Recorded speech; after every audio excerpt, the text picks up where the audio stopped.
Adakah tersangka baru pada kasus di Bawaslu sampai ke Panwascam dan KPU Kaur?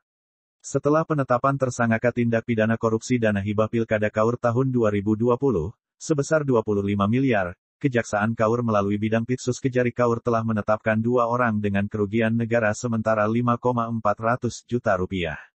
Jumat tanggal 22 Juli tahun 2022 bertepatan dengan Hari Kejaksaan Republik Indonesia, ke-62, merupakan suatu kado ulang tahun yang luar biasa.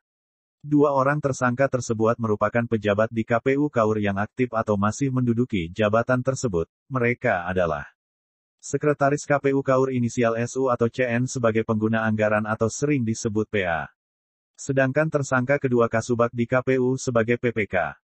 Kedua tersangka tersebut saat ini sudah dititipakan di Rutan Bengkulu Selatan sebagai tahanan Jaksa Tindak Pidana Tipikor pada penyelewengan dana hibah Pilkada Kaur tahun 2020. Setelah mendengar penjelasan dari pihak Kejaksaan Kaur, tidak menutup kemungkinan akan ada tersangka lain baik itu kasus tipikor di Bawaslu sampai ke Panwascam di tingkat kecamatan dan akan ada penambahan tersangka lagi kasus dana hibah Pilkada Kaur tahun 2020 di KPU Kaur. Saat ini tim tindak pidana korupsi Kejaksaan Kaur masih terus mendalami kasus di Bawaslu atau Panwaskap untuk dikembangkan ke bawah yaitu ke Panwaskam dan Bendahara Panwascam. Berita ini bukan tanpa alasan karena tim Pitsus Kejaksaan Kaur terus memeriksa saksi dari pihak Panwascam di 15 kecamatan. Selain itu sudah banyak barang yang disita dari Panwascam diantaranya pengadaan mobeler di Panwascam.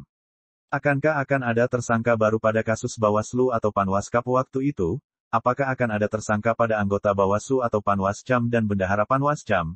Kita tunggu saja perkembangan dari kasus ini. Begitu juga di KPU akankah akan ada tambahan tersangka baru juga baik komisioner KPU dan pihak ketiga? Sekali lagi kita akan lihat perkembangan kasus ini. Karena banyak media dan masyarakat yang ada di Kaur menunggu-nunggu menantikan berita ini. Untuk itu kita akan selalu update berita terbaru kasus ini. Jangan lupa subscribe dan like yang pasti tekan tanda lonceng agar tak tertinggal berita.